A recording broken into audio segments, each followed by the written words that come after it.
आज हम ऐसे राजा की कहानी सुनेंगे कि जिस राजा ने पूरी पृथ्वी को खोद करके समुद्र का निर्माण कर दिया।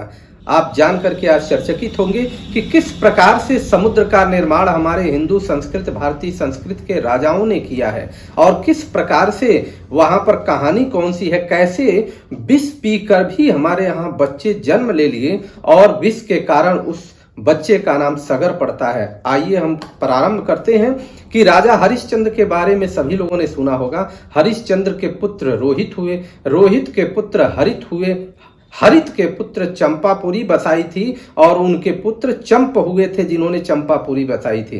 चंप से सुदेव, उनका पुत्र विजय, विजय का भरूक, भरूक का ब्रिक, ब्रिक का पुत्र हुए बाहुक। बाहुक के बारे में हमको सुनना है क्योंकि यह बहुत ही रोचक कथा है।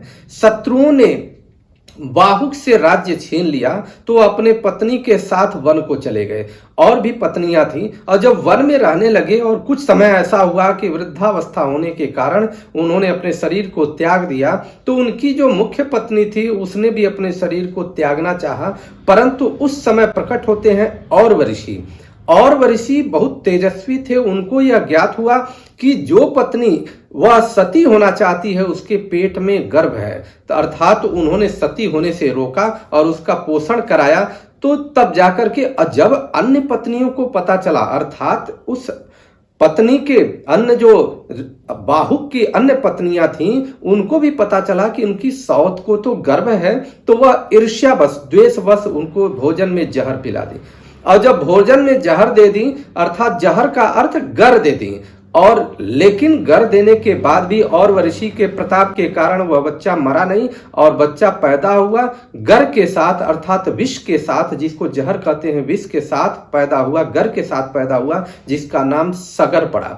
यह बहुत ही रोचक कथा है। और जब सगर पड़ा तो सगर बाद में बहुत ही चक्रवर्ती सम्राट हुए थे। उनके पुत्रों ने पृथ्वी को खोद डाला था। वह भी एक बहुत सुंदर कहानी है। कैसे खोद डाला था? अपने गुरुदेव की आज्ञा पा करके सगर ने यज्ञ कराया और यज्ञ कराया। उसके पहले उन्होंने उनकी आज्ञा मानकर तालजंग, यमन, शक, है और बर्बर जाति के लोगों का वध नहीं किया, बल्कि उन्हें विरूप कर दिया। विरूप का अर्थ है कि कुछ का सिर मुड़वा दिया, कुछ के मूछ दाढ़ी बनवा दिया, कुछ के मूछ दाढ़ी रखने पर प्रतिबंध दे दिया, कुछ को कपड़ा पहनने पर प्रतिबंध दे दिया कि आप बिना कपड़े के रहेंगे, कुछ को लंगोट ही कहा कि लंगोट पहनेंगे, ऊपर नहीं पहनेंगे। इस प्रकार से उन्होंने बहुत सारा दंड दे करके छोड़ दिया।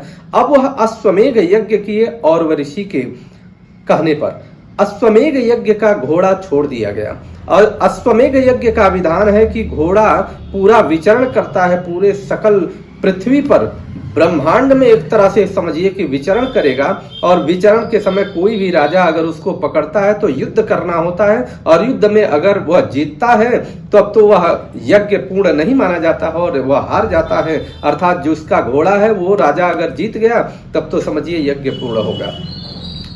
इससे इंद्र पूरी तरह से द्वेष रखते थे और इंद्र ने उनके घोड़े को चुरा दिया और छिपा दिया। तो इंद्र अपने पास छिपा नहीं सकते थे, उन्होंने कपिल मुनि के आश्रम में घोड़े को छिपा दिया। अब स्थिति यह हुआ कि उनके पुत्रों ने, जितने भी 60,000 पुत्र थे, 60,000 पुत्रों ने घूम घूम करके पूरे पृथ्वी पर हर जगह अपने घोड़े को खोजा, कहीं भी नहीं मिला। जिसके कारण वह फिर से क्या किए कि उस पृथ्वी को खोद डाले और खोदने के कारण ही वो समुद्र का जो 7 द्वीप के रूप में आप जान रहे हैं उसका निर्माण होता है। और अंत में फिर भी जब नहीं मिला तो खोजते खोजते आगे बढ़े, कपिल मुनि के आश्रम में जब पहुंचते हैं, सब खोदने पृथ्वी की खुदाई के उपरांत कपिल मुनि के आश्रम में पहुंचे तो घोड़ा को देखा। इस पर वो समझ गए कि कपिल मुनि को कोई ढोंगी और आडंबरी समझ गए। उन्होंने कहा कि इसको मारो मारो, ये इसने ही घोड़ा चुराया है। और इस पर स्थिति यह हो गई कि तुरंत कपिल मुनि अपने ध्यान में बैठे थे। ध्यान के बाद जब वो अपनी आंख को खोलते हैं, उसी आंख की तेज से ही वो 60,000 पुत्र जल करके भस्म हो जाते हैं। यह स्थिति हो गई। अब उसके बाद तो सगर के सारे संतान समाप्त हो गई, परंतु सगर की दूसरी पत्नी का नाम केशिनी था। उसके गर्भ से असमंजस नामक पुत्र उत्पन्न। असमंजस का पुत्र अंशुमान हुआ। वह अपने दादा सगर की आज्ञाओं का पालन तथा उन्हीं को सेवा में लगा रहता था। अब हुआ क्या कि असमंजस, पहले जन्म में कोई योगी थे। योगी की स्थिति यह होती है कि किसी भी चीज में न प्रेम होता है, न किसी चीज से द्वेष होता है। संग के कारण वह योग से विचलित हो गए थे, परंतु अब भी उन्हें अपने पूर्व जन्म का स्मरण बना हुआ था। इसलिए वे ऐसे काम किया करते थे जिससे भाई बंधु उन्हें प्रिय न समझे।